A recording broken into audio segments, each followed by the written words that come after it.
Hi there, welcome to my channel. My name is Sarah and this channel is all about helping you develop your personal style and in doing so increasing your confidence. If you're new here, you are very welcome, and of course a big warm welcome back to all the regulars. It's great to see you as always. In today's video I'm going to be covering some fabric shopping. Now don't worry if you're not a sewer, because you can still learn a lot from what I'm going to talk about in terms of colour choices, the stiffness or fluidity of a fabric and how that affects body shape. And I'm going to share with you some of the shops that I visited in London recently. I know many of you have been messaging me already saying, where did you go? What fabric shops did you go to? What vintage stores did you go to? So I'm going to cover those as well. And before we get into that, I just want to tell you a little bit about some upcoming courses, or one course in particular that you would be interested in if you're on this channel, you're into style development. So I'm going to be relaunching my signature 6-week online course, Streamline Your Style. This is for anybody who feels like they're just overwhelmed with a lot of clothes in their wardrobe, but they're just not getting the wear out of it, or they're making bad choices, they're wasting a lot of money, generally feeling frustrated and a bit down on themselves. So it's a 6-week course that is going to absolutely challenge everything about what you know about yourself and get clear on why it is you're making mistakes, how to stop them, and how to make better choices. Feedback from this course has been absolutely phenomenal, life-changing, a lot of people have said. And I know a lot of people who are watching here have already completed it. So if you have and you want to share your thoughts below, if you'd recommend it, do let people know as well. So that's going to kick off in October. However, it is on an early bird special. Do take advantage of that. The other thing, of course, is that I have launched Colour E-Booklets according to sub-season. So for example, if you're a light spring or a warm autumn or a cool summer, I have created detailed e-booklets that are available to download right now. I'm going to link those below as well. Let's get into today's video. I'm going to start with some fabric that I have bought. I'm going to tell you where I bought it as well. Some of it I've bought in London and some I just bought yesterday in Ireland. So a little bit of a mix match. I actually want to show you something that I made recently as well. Check this out. Check out this baby romper. So my friend recently had a baby. Now, I bought this fabric.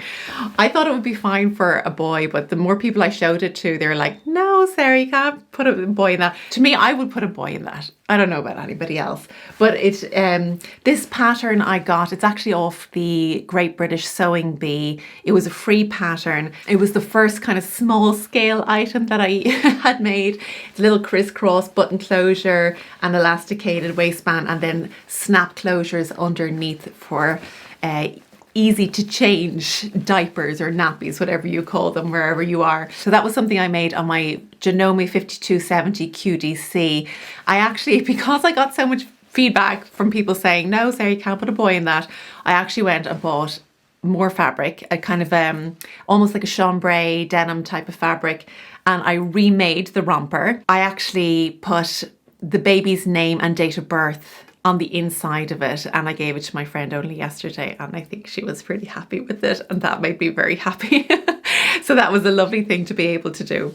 Okay, shall we start with the fabric that I bought in London? The fabric shop that I went to were mostly stocking African wax fabrics or Ankara fabrics. They have the most beautiful designs. I've never used this fabric before, but I believe it's very easy to sew with, and that was one of the reasons that I wanted to check it out, both the beautiful designs and colours and the ease of use of it. So the shop I went to is called Majestic Fabrics, or Majestic London, and it's very near Liverpool Street. So if you're coming into the heart of the city in London, you can get there very easily within a couple of minutes walk. It's definitely a good idea to go in knowing your colour palette, because I can imagine if you don't know your colours, you could easily get overwhelmed by the choice. At least when you know your colours, you can narrow it down and choose specifically. So I'm going to show you this one. I think this is my favorite actually. So it's a navy and white pattern and it's just gorgeous. So I think I got about 5 yards of that. This fabric is quite structured, which means it's going to create shape on the body. When you are considering fabric choices on your body, you've got to think about, okay, if I choose a stiffer fabric, it means it's going to make that part of the body look bigger, if you like. So consider where you place this on your body. Unless it's tightly fitting to the body, if there's a little bit of room and you have a stiffer fabric, it is going to kind of create more volume in that area. So placement, consider where you're going to place thicker styles of fabric, stiffer styles of fabric. By the way, if you have any ideas of what I might make out of these fabrics, do let me know. So if you want to say, okay, navy and white fabric would look great in a dress or trousers or whatever you suggest. I'm kind of thinking I really want to try a quilted jacket, but without actually quilting. So I think that could be it. Another fabric that caught my eye, still the still the African wax fabric, possibly dipping more into the deeper autumn color. So I am going a little bit off-piste here, slightly. But what still works for me very well is this pink. So I can definitely work that in and make it work for me. This fabric, I'll have to think a little bit more strategically about how I use it, because there is this big motif. So this could work well for maybe a jacket that has that kind of big motif on the back, maybe something like a long kind of kimono style. Let me know your thoughts. I'd love to hear about it. And the last bit of fabric that I bought in that same shop is actually in lace. So it's more like an overlay.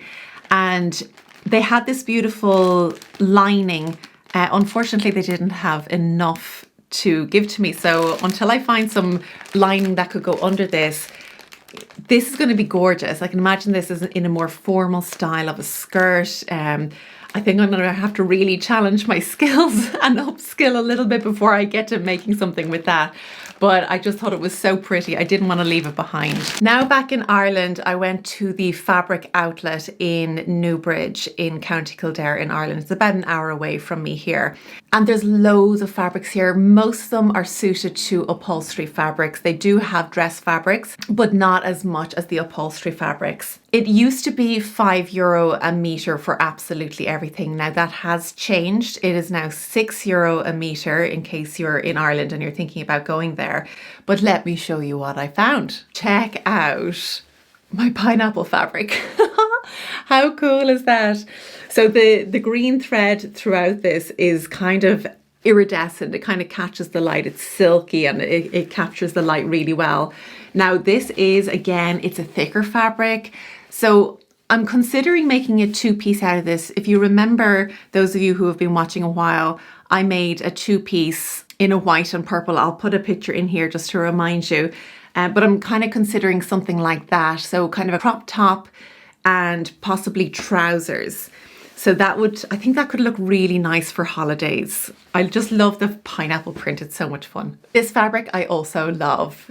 Simple black and white. It's just about the right contrast level for me. Again, it's a stiffer type of fabric, so there's definitely some structure to that. Remember I mentioned I wanted to make a quilt jacket. Kind of thinking this could work nice in a quilted style. So I was thinking about, okay, if I'm going to line this, what will I line it with? Well, I went ahead and I got some hot pink fabric to line it with. So I think that could be a really nice combination. I'm really, being ambitious here with my with what I want to make and my skill level. But hey, I'm up for the challenge. I'm accumulating all this fabric, so I got to do something with it. I also picked up this lining that also goes into the quilted jacket. So it kind of goes in between that black and white and the pink to give a little bit of warmth, to give it that structured look. So lots of that I could use in, I suppose, other projects as well. I mean, I got about 3 meters of each of these fabrics just to give you an idea. So there's definitely enough to make a top and trousers or a long jacket or something like that. The final bit of fabric that I bought in the fabric outlet in Newbridge is this kind of lightweight. And by the way, there's nothing to tell you what the fabric actually is there. When I asked the staff, they were like, we don't even know. It's kind of a guess. They don't get any information on their fabric. So that's a little disappointing. I mean, for the most part, you can kind of guess, or if you burn a bit of the thread, you can tell if it's polyester or if it's cotton. But for the most part, you don't know. So I got this fabric as well. Now this is a material I have never worked with before. It's kind of sheer, there's a little bit of a stretch in it, but I'm imagining this as like a beach cover up kimono style thing. It's very lightweight, so this is going to be a lot more fluid than the other fabrics that you've seen. When you get more fluidity in your fabric, you get more drape. It kind of hangs on the body a little bit more elegantly. It does not give shape to the body. So if you're looking to give yourself shape, you know, if you've got narrower hips and you're looking to give volume on your hips, this fabric is not going to do that. It's simply going to drape over the widest part of your body and skim the body. So it can be very, very flattering, depending on, you know, what item it is it's being used in. But I can imagine that over a bikini on the beach for my holidays later this year. As for shopping in London, I definitely wanted to hit some vintage stores, some consignment stores that I had been following on Instagram for a while. I also did the whole, you know, high street, Zara and everything, but honestly, I didn't find anything that made me want to buy it. You know, I'm very, very particular about what I buy these days, especially since I started sewing. I mean, I was particular before in terms of colour choice, shape of clothes on my body and my style, personality. That certainly slowed down my shopping, and I'm very particular about what I buy now. But sewing has added a whole new layer in terms of the quality I see and whether it's something is worth it or not. So I actually didn't buy anything in any of the high street stores. I went into the Hayley Menzies shop because we don't have a Hayley Menzies shop here in Ireland. There's a small selection of stuff in Brown Thomas, which is like, you know, the higher end where you'll find your Alexander McQueen and kind of higher end brand names. But it was nice to go into an actual store that was, you know, had the complete collection. I did try on a few of the longer cardigans. They have been on my wish list for a while, but the colours just weren't right, so I didn't buy anything. I did pop into Cézanne. So I've been buying Cézanne for quite a number of years now, and it's always been online because we don't have a physical store here in Ireland. So London was the first place that I have seen a store. So I was hoping to get something, but again, I was just like, everything that I was on my wish list, I have or I've tried, and if it didn't work out, I returned it. But it was funny to enter the store because the smell was so familiar. If anybody has ever ordered something from Cézanne, they obviously spray the box or the clothes with a scent that they use. The shop also has that scent.